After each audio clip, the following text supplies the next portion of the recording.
Buenos días, soy Javier del Castillo y en este vídeo voy a analizar el modelo Canvas de Spotify. A partir de este análisis voy a explicar qué posibilidades de innovación tiene la empresa. Spotify es una plataforma de streaming de audio. Permite escuchar música, podcast y otros contenidos de forma inmediata y desde casi cualquier dispositivo. Lo interesante de Spotify es que tiene un modelo de negocio muy reconocible y también muy eficaz. Esto es lo que me llevó a escogerla para realizar la tarea del bloque 2.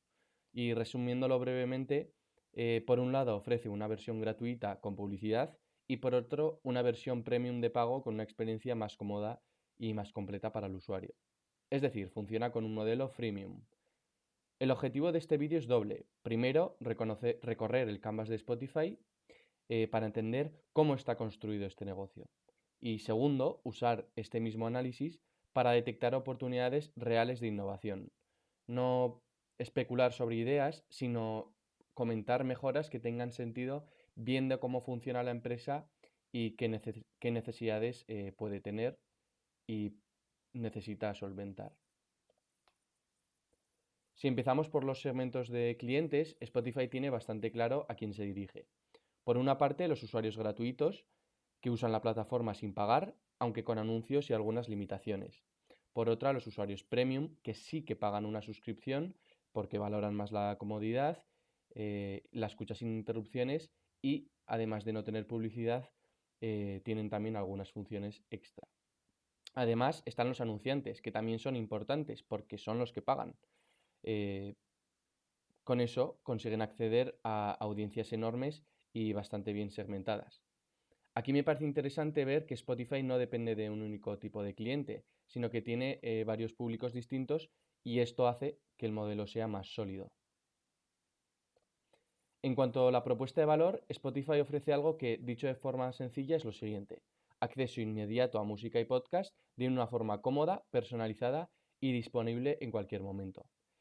Pero creo que la clave no está solo en que tenga mucho contenido, esto ya lo comenté en el bloque 2, sino lo que realmente diferencia a Spotify es la experiencia, la sensación de que al entrar a la aplicación enseguida encuentras algo que encaja contigo, las recomendaciones, las playlists, el descubrimiento de contenido nuevo. Todo esto hace que Spotify no solo sea un reproductor, sino una experiencia muy adaptada al usuario, y ahí está su verdadero valor. En cuanto a los canales de distribución, Spotify llega al usuario sobre todo a través de la aplicación móvil, de la versión también del escritorio, pero también de otros dispositivos como el coche, la televisión, altavoces inteligentes. Esto es desde luego una de sus grandes fortalezas, ya que Spotify está contigo en muchos momentos del día, cuando vas andando, cuando estudias, pero también cuando estás conduciendo o cuando estás en casa. Esa presencia constante hace que el servicio se integre muy bien en la rutina del usuario. Por eso, más que hablar de canales, casi podríamos hablar de un acompañamiento continuo. La relación con los clientes de Spotify es lógicamente muy digital, pero también es bastante cercana, aunque no lo pueda parecer a primera vista. Es verdad que no hay una atención personalizada como tal, porque es el propio usuario quien se gestiona todo por sí mismo, pero a pesar de esto, Spotify mantiene una relación continua con el usuario a través de las recomendaciones, las playlists hechas para ti, recomendaciones anuales, recopilaciones anuales como el Spotify Wrapped, que son del propio usuario, y muchas pequeñas decisiones dentro del app que hacen que sientas que Spotify te conoce. Esto es lo que te fideliza con la marca y al final tú no vuelves solo por la música, sino porque esta plataforma ya se ha adaptado a ti, ya se ha hecho a ti. En cuanto a las fuentes de ingresos, Spotify tiene dos pilares muy claros. El primero, la suscripción premium, que aporta los ingresos recurrentes y bastante estables, pues las cuotas son mensuales. Y el segundo es la publicidad. El segundo pilar, que esta publicidad es la que ven los usuarios que no pagan la versión premium, sino que tienen la versión gratuita. Y además dentro de esta publicidad podríamos destacar, por ejemplo, servicios promocionales para creadores, para promocionar nuevo contenido. De esta forma encontramos un equilibrio que está bastante bien pensado, porque permite crecer mucho sin tampoco cerrar la puerta a estos usuarios que no pueden pagar o no quieren pagar desde el principio de uso de la aplicación. En cuanto a los recursos claves, yo diría que se apoya sobre todo en cuatro cosas. La primera, la tecnología, lógicamente, ya que el algoritmo de Spotify juega un papel central. La segunda son los datos, ya que la personalización depende de conocer muy bien al usuario y de gestionar los propios datos del usuario. La tercera, la marca, que a día de hoy tiene muchísimo peso. Al fin y al cabo, Spotify es una empresa archiconocida y es la empresa número uno de reproducción musical y de contenido podcast a nivel mundial. Y la cuarta son las licencias, ¿no? Porque al fin y al cabo, sin acceso a todo este contenido, el modelo de Spotify directamente no tendría sentido. Es decir, Spotify no es solamente una aplicación bonita, sino que detrás hay una serie de datos, una serie de acuerdos, mucha tecnología y sobre todo una marca muy consolidada. En cuanto a las actividades clave, Spotify necesita estar en constante movimiento, ¿no? Pues desarrollo de la plataforma, actualización del servicio, mejorar la personalización, la gestión de las licencias, la captación de nuevos usuarios y sobre todo conseguir que estos se queden, el fidelizar. Todo esto forma parte de su actividad diaria. Y aquí se ve algo muy importante. Spotify es una empresa digital y como una empresa digital no vale solo con lanzar un producto y dejarlo ahí, sino hay que mantenerlo vivo, hay que mejorarlo de forma continua. Si no, este tipo de empresas se quedarían atrás muy rápido.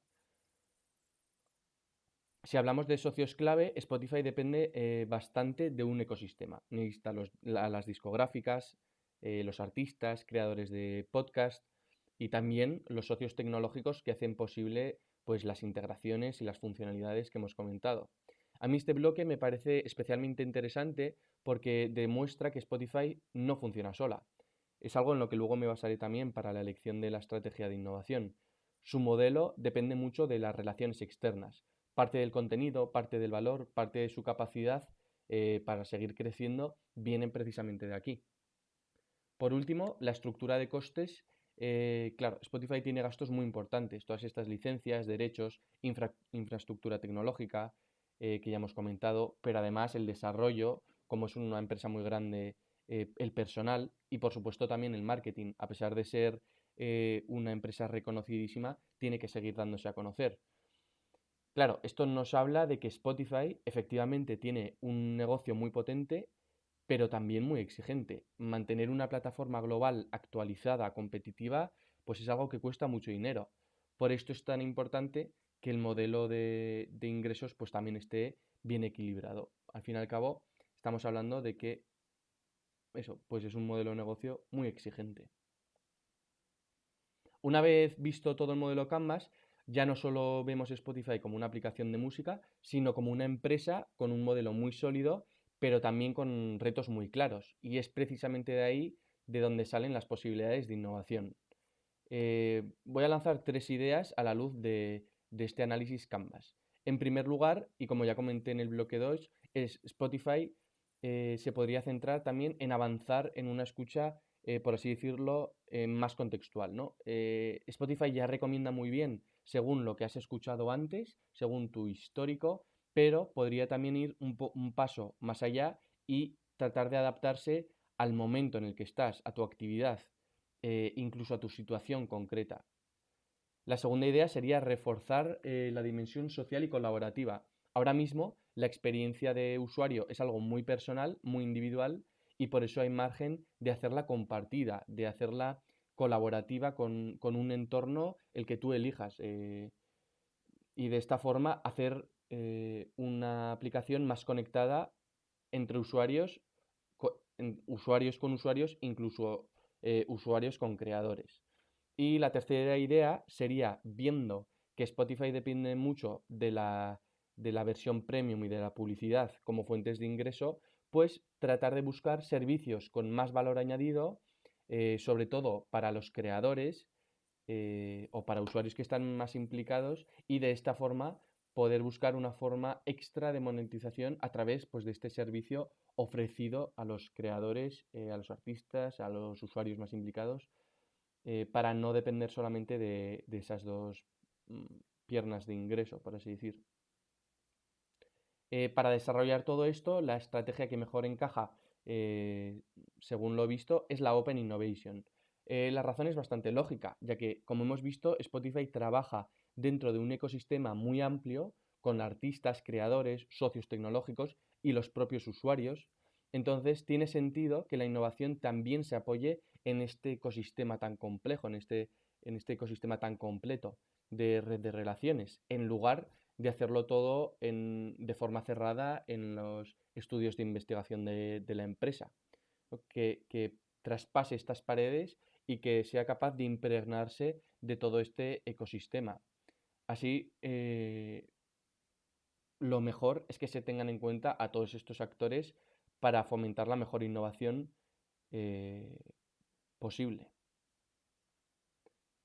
Y hasta aquí mi análisis de modelo Canvas de Spotify y sus posibilidades de innovación. Muchas gracias.